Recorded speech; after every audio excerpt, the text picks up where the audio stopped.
So I am in my first market, Idaho Falls, Idaho, bustling metropolis.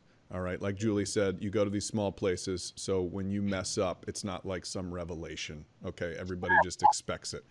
So my first job was like this nighttime anchor. I wasn't the evening anchor, but I was kind of the backup guy. And I did this late show by myself.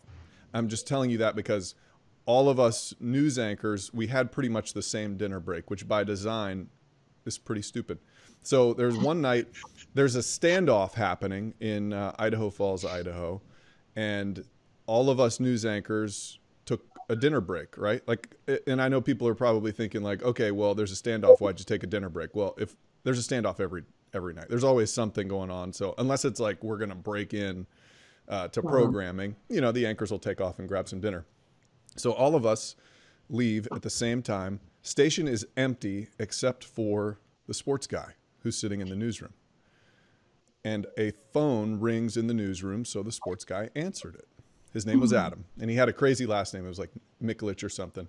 And the guy, he goes, hey, this is KIFI News. And the guy goes, hey, I'm the guy in the middle of that standoff. I'm in my house right now, and I want to tell my side of the story.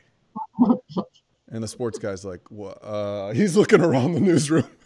And he's like, this isn't what I do. There's nobody else. There might have been an editor or something standing by.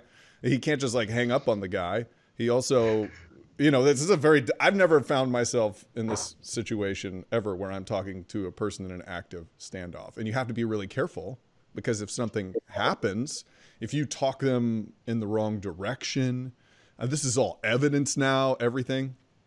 So very uncomfortable situation for our sports guy.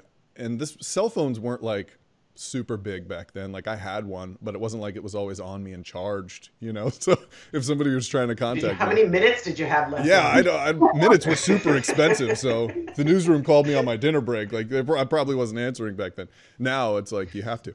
But so anyway, so he does this whole, like they set up a recording. He talks to this guy for like an hour.